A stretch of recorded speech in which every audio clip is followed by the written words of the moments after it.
우리는 가끔 계속 해야 할지 아니면 멈춰야 할지 고민을 하는 상황을 만나곤 합니다.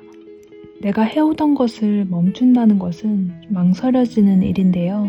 그것이 때로는 포기로 느껴지기도 하고 회피하는 것처럼 느껴지기도 하고 한편으로는 사람들의 판단이 두렵기도 합니다. 오늘은 제가 이러한 상황 속에서 뒤를 돌아보지 않고 후회도 덜 남길 수 있도록 생각을 정리하고 의사결정을 하는 이야기를 해보려고 합니다.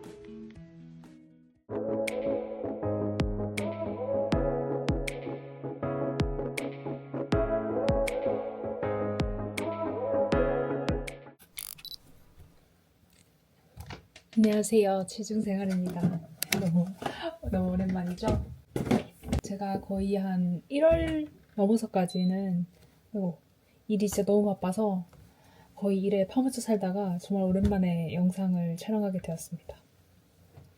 제 진짜 친한 친구가 그 회사 때문에 많이 힘들어해요. 정말 친한 친구인데 회사 때문에 힘들어한 지는 거의 한 1년이 넘었고 사실 그 윗 상사랑 안 맞아서 좀 힘들어하고 있어요. 조언을 저한테 좀 많이 구하기도 하고 제가 좀 조언을 많이 해주기도 했는데 일단 윗사람, 그러니까 직장 상사죠. 직장 상사가 좀 많이 안 맞기도 하고 제가 좀 옆에서 봤을 때는 좀 의도적인 괴롭힘도 좀 있는 것 같아요. 그러니까 일하는 스타일이 좀 맞지 않고 다른 사람들은 다 자기랑 좀 손발이 잘 맞거나 좀 말을 잘 듣는데 좀 제 친구랑 좀 상성이 안 맞다 보니까 좀 제 친구가 많이 힘들어하는 것 같아요. 그래서 실제로 막 병가도 고민을 하고 실제 병가도 냈었어요. 병가도 고민을 하고 뭐 아니면은 퇴사를 해야 될지 말지 막 엄청 고민을 하더라고요. 실제로 건강도 그 친구가 많이 안 좋아져서 제가 옆에서 보는데 좀 제가 많이 안타까웠어요. 친한 친구인데. 근데 저도 좀 비슷한 경험이 있는 거예요. 저도 제가 제 영상을 보신 분들 알겠지만 프리랜서로 좀 일을 하다가 팀장으로 좀 불러준 회사에서 다니면서 좀 이 일이 나랑 맞는 걸까? 내가 여기서 좀 일을 좀 자유롭거나 성과를 내면서 할 수 있는 걸까? 그런 고민들이 굉장히 좀 많았거든요. 쉽게 결정한 것도 아니었기 때문에 내가 지금 일하는 곳에서 계속 일을 해야 될지 아니면은 말아야 할지 그렇게 계속 일을 하는 게 맞는지 좀 고민이 많이 되더라고요. 근데 뭐랄까요, 우리가 너무 그 감정에 휩쓸려서 지금의 힘든 감정에 휩쓸려서 의사결정을 해버리면 이게 내가 지금 의사결정을 맞게 하는 게 맞나? 이게 맞는 의사결정인가? 내가 지금 너무 힘들어서 너무 감정적으로 그리고 뭐 신체적으로도 많이 너무 지쳐서 결정을 좀 너무 급박하게 해버리는 거 아닐까 하는 우려가 모두 있잖아요. 저도 제가 제 고민을 하면서 제가 하는 결정이 내가 너무 우발적으로 저지른 게 아닐까. 그래서 나 나중에 후회를 하면 어쩌지 하는 생각들을 정말 많이 했단 말이에요. 그래서 오늘은 내가 너무 힘든데 지금 이 일하고 있는 이 직장을 계속 다닐지 말지 의사결정을 도와주는 저의 방법을 좀 이야기를 해보려고 합니다. 어떤 힘든 상황에 있어도 그 나 스스로의 어떤 기준이 있다면은 그 기준대로 내가 결정을 했다면은 결정하고 나서 어떤 방향성이나 결정에 대한 책임에서도 조금 더 확신이 있는 것 같거든요. 어떤 고민이 있으셨을 텐데 이 영상을 발견하신 모든 분들이 어떤 스스로의 기준과 스스로의 힘으로 의사결정을 좀 현명하게 내릴 수 있는 계기가 되었으면 좋겠습니다.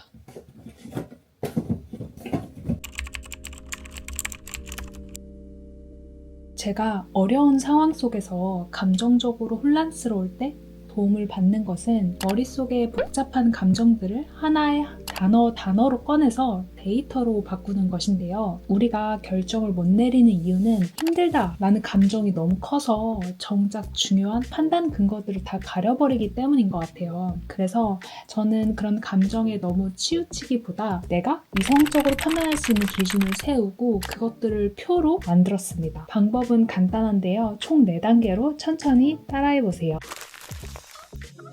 먼저 내가 일과 삶에서 중요하게 여기는 가치들을 크게 분류해보는 거예요. 저 같은 경우는 일단 기본적으로 돈이 있었고 그리고 정서적인 안정감, 커리어 이렇게 나오더라고요. 여러분도 지금 잠깐 영상을 멈추고 나한테 중요한 게 뭔지 카테고리를 한번 생각해 보셔도 좋을 것 같아요.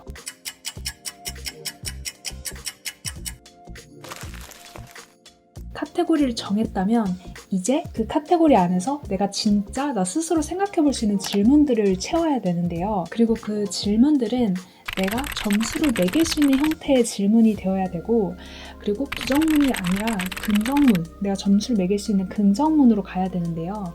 예를 들어서 나 돈이 없어서 걱정된다, 이런 질문이 아니라 내가 회사를 그만둬도 최소 6개월 동안 생활을 유지할 수 있는가 와 같이 수치화할 수 있는 질문들이 좋아요. 저는 이렇게 제 질문 리스트를 한번 만들어 봤어요. 질문들을 정리할 때 또 한 가지 팁은 이 질문들이 구체적일수록 좋다는 건데요. 예를 들어 커리어적으로 도움이 되는가? 라는 질문이 있다고 했을 때 저 같은 경우는 내가 조금 더 구체적으로 이 프로젝트를 내가 내 이름으로 홍보를 할 수 있는가? 내가 내 이름으로 홍보를 할 수 있는 커리어가 되는가? 이런 식으로 조금 더 질문을 구체화해서 물어봤습니다. 그런데 지금 저희가 감정적으로 많이 지쳐있는 상황이잖아요. 그럴 때는 이런 질문 리스트를 만드는 것조차 힘들 수가 있다고 생각을 해요. 이미 머릿속이 저희가 많이 복잡하고 심적으로도 힘드니까 정리가 잘 안 되는 거거든요. 그럴 때 저는 AI의 도움을 적극적으로 받아서 저의 질문 리스트들을 완성을 했는데, 여러분들도 좀 AI를 같이 활용해보면 좋을 것 같아요. 제가 댓글과 더보기에 질문 생성 프롬프트를 남겨둘게요. 그래서 이런 질문 정리가 잘 안 된다 하시는 분들은 이걸 복사해서 GPT나 AI에게 물어보시면 훨씬 수월하게 이 질문들을 정리를 하실 수 있을 거예요. 이제 저희가 이 질문들을 가지고 내가 지금 회사에 남았을 때와 그만뒀을 때를 비교를 해보는 거예요. 돈 항목을 보면은 지금 회사는 내가 만족하는 월급이 내가 원하는 수준 잘 나오니까 금전적인 면에서는 10점이지만, 퇴사를 하면은 당장 수입이 줄어드니까 퇴사를 했을 때 제 점수를 3점으로 줬죠. 반대로 정서적인 안정감 같은 경우는 회사에서 남았을 때 저는 1점이었고 퇴사 후에는 이게 8점으로 개선될 여지가 있었어요. 마지막으로는 각 항목의 점수를 합산해서 저희가 총점을 비교를 해볼 건데요. 당연히 총점이 더 높은 쪽이 조금 더 합리적인 의사결정이겠구나 판단을 할 수 있겠죠. 근데 저는 이렇게 막상 점수를 내고 보니까 좀 솔직하게 좀 비등비등한 게 나올 줄 알았거든요. 그런데 생각보다 점수 차이가 꽤 많이 나서 놀랐어요. 애초에 이 과정 자체가 좋은 점은 제가 이 표 하나하나의 질문을 점수를 채우다 보면은 지금 내가 어떤 항목에서 만족도가 낮고 어떤 항목에서 만족도가 높은지를 좀 객관적으로 알 수 있다는 것인데요. 회사에서 나를 채워주는 금전적인 이득이 나한테 생각보다 크구나 라든지, 건강적으로 손해보는 게 내가 금전적으로 얻는 만족보다 손해가 컸다 라든지, 이렇게 내가 막연히 불안해했지만 사실은 내가 중요하게 여기는 가치관에서 어떤 것들이 진짜 나에게 중요했고 덜 중요했는지를 조금 눈으로 확인할 수 있게 되는 거죠.